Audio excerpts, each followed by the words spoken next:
안녕하십니까. 김종래의 정치 내시경 유튜브의 김종래입니다.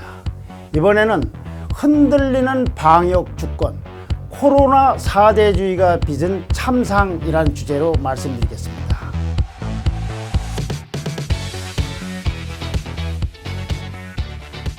먼저 오늘 조선일보 16면 기사를 한번 보시죠.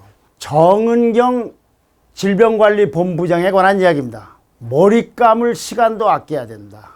심각으로 격상되자 아예 머리를 더 짧게 잘랐답니다. 그러니까 손질하기가 좀 시간을 아까우니까 말이죠. 수면 시간을 묻자 1시간 정도는 자십니까? 그러니까 1시간보다는 더 잔다고 했답니다. 이분 보면 참 애처롭습니다. 어떻게 차관 한 분이 이 나라를 전부를 책임지고 있는 것 같고, 점점 얼굴도 보면은 피곤한 기색이 역력하더니 좀 까만색으로 좀 변화가 있습니다. 아마 속은 더 타들어가고 있는 건 아닌지 싶습니다. 괜히 이분만 보면 안쓰럽고 미안하기도 하고 이런 생각이 듭니다. 저만 그런 것이 아닐 겁니다. 이분은 그러나 자랑스러운 대한민국 주권국가의 질병에 관한 총책임자입니다. 정은경 본부장에게 아낌없는 격려와 위로의 말씀을 전합니다. 그런데 조선일보의 오늘자 31면에 보면은 기가 막힌 사설이 하나 실려 있습니다. 중국이 한국에 가지 말라 한다니 세상에 이런 일이라는 제목의 사설입니다. 저는 세상에 이런 일이라는 텔레비 프로의 제목이 조선일보 사설에 나온 거 이거야말로 정말 세상에 이런 일이 아닌가 싶습니다. 내용은 이렇습니다. 중국 공산당의 선전 매체는 이날 한국, 일본 등의 코로나 사태를 언급하며 예방 조치가 느려서 걱정이다. 중국을 배우라고 했다. 다른 매체는 한국은 중국 시험지를 베꼈는데도 결과가 나쁘다며 조롱까지 했다.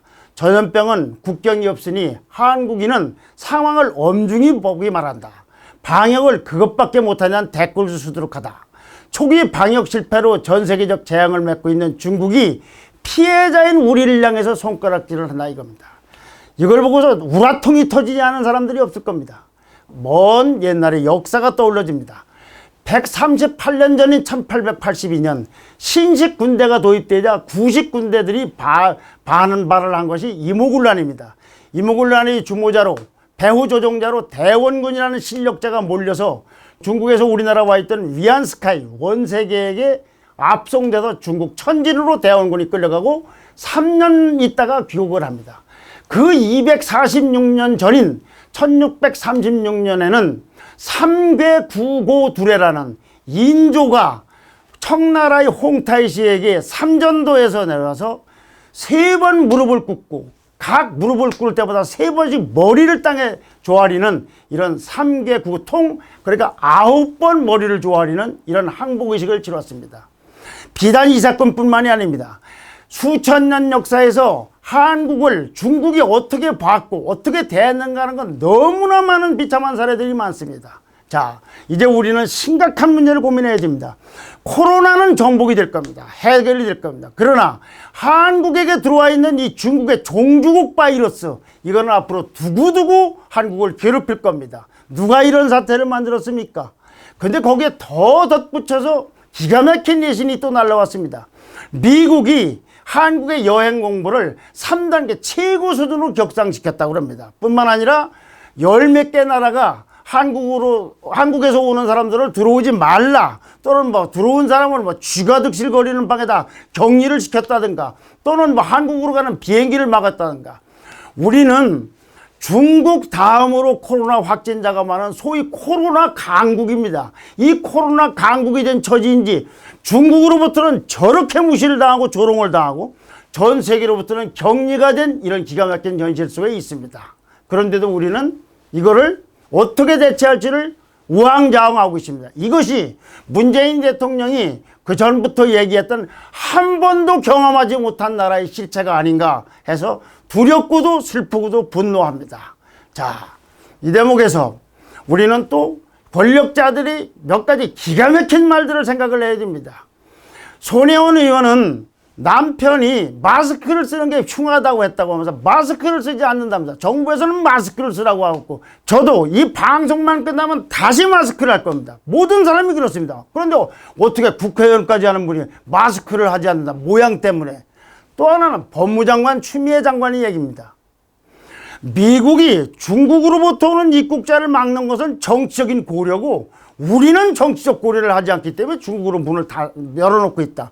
우리나라에서 아무리 코로나를 대책을 세우고 예방을 하고 무슨 치료를 한다고 해도 중국에서 오는 문이 열리면, 즉 댐이 무너지면 하루에서 아무리 물을 퍼내도 소용이 없는데 이번 주에는 1만 명이나 되는 학생들이 또 들어온답니다. 이걸 도대체 어떻게 막을 겁니까?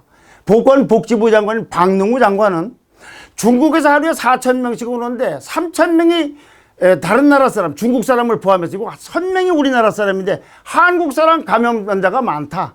그러니까 별로 걱정할 거 없다. 이런 망언을 하고 있습니다. 자, 그런데 국민들은 어떨까요?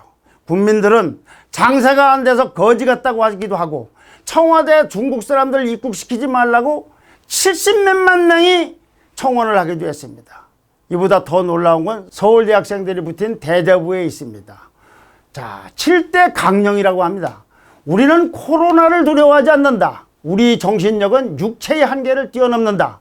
대통령께서는 300만 개의 마스크를 중국에 지원하는 위대한 인도적 결단을 내렸다. 앞으로 질 좋은 마스크는 전부 중국에 양보하자. 국민의 건강 따위는 한중 관계에 비하면 전혀 중요하지 않다. 코로나로 대통령을 음해하는 자는 무조건 적폐 극우 학생들이다. 이들에게는 잔혹한 보복을 가하자. 대통령께서 하시는 말씀에 의심을 가지지 말자. 그분은 우리 대가리가 깨져도 항상 오르시다. 전 세계가 중국인 입국을 차단하고 있지만 우리는 넘치는 인류애로 끝까지 모든 중국인과 그들의 바이러스까지 받아들인다. 개강 후 중국인 하구를 만나게 된다면 소외감을 느끼지 않도록 잘 모시자. 조별 과제가 있다면 반드시 팀에 중국인을 넣어 적극적으로 중국몽에 참여하자. 아프리카 돼지열병, 미국 독감, 스페인 독감, 일본 뇌염은 되지만 우한 폐렴은 안 된다. 아무튼 안 된다. 우리 미래를 짊어지고 있는 학생들이 하고 있는 이것을 비아냥으로 들립니까?